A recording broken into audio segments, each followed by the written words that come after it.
free in South Africa to be recognized in this discipline. She joins us now live from our Durban studios to tell us more. Doctor, thank you very much indeed for your time. Instead of me explaining what clinical sociology is all about, you're the expert, so go on, tell us, what's this all about?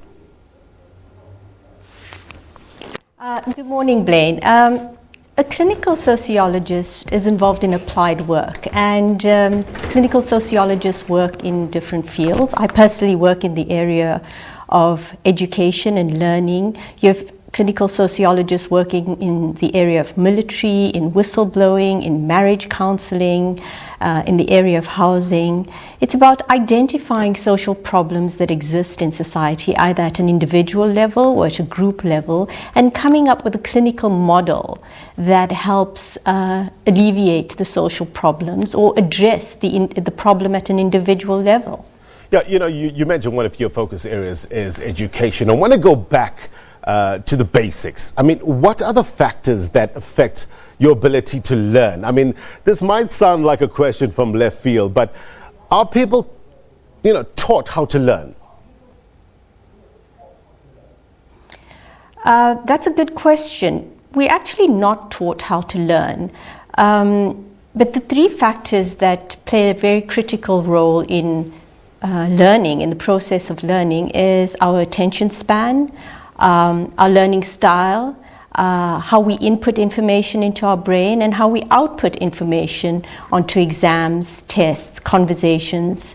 So these three factors play an important role. So every individual's brain is different. The way we learn is different. Women learn differently to men, young girls learn differently to young boys. So identifying their unique strengths and talents is what my model does. Yeah. Through a series of qualitative tests, I'm able to identify how best to optimize the learning process. Dr. Seedat-Khan, what are some of the problems that South Africa is currently grappling with that desperately need the services of clinical sociologists? I think one of the largest problems is our pass rates and the sharing or the information retention of students, inputting information and outputting information. And we as educators, as well as clinical sociologists, need to find ways of addressing how to better teach children in a new technological age. Teaching has changed, it has evolved over time. The way I learned when I was in high school or prep school many years ago is very different to the way my children learn in this day and age. Yeah. Technology is an extension of the learning process in many of the schooling systems as well as university students. So we need to find new ways of optimizing these learning tools. Yeah. I mean, my kid he's 7 years old, and when he gets up, he's on his iPad. When he goes to sleep, he's on his iPad. I mean, when is enough technology? When is there need to, say, hang on, you need to get out there and experience nature, for instance. But, you don't want to stop him because you don't want him to be backward in terms of keeping up with technological advances, isn't it? So, where do you draw the line? So, Blaine, everything in moderation, and with a 7-year-old, the example should be do as I do, not as I say. So this is learned behavior. We as adults, the first thing we do is grab our cell phones or our iPad, but there have to be rules.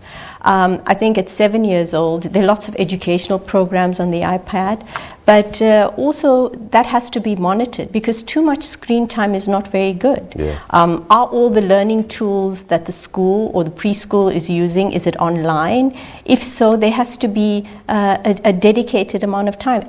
Moderation is key. Absolutely, moderation is key because a lot of the tools on these devices, like iPhones and iPads, are actually quite addictive. And you see young kids as young as 7 and younger spending large amounts of time and not getting any physical exercise. And physical exercise is so important to the learning process. I mean, I punish him saying that you won't get Wi-Fi today. And how has punishment changed since we've been growing up, isn't it? I mean, in terms of any success stories from clinical sociologists that have helped in South Africa, give us some of those. So our brain, whether we're a 7-year-old or a 70-year-old, we are motivated by reward and punishment. So we stop eating that chocolate cake because we know that we're going to gain weight. And we exercise because we know we will have a healthier heart and we'll have a longer life. So the way in which the brain works is reward and punishment. So it's the very same. But how, in terms of success stories, when a young learner, there was a case where a young learner came to me and really wanted to study medicine. And this was 2 years before his matric exam.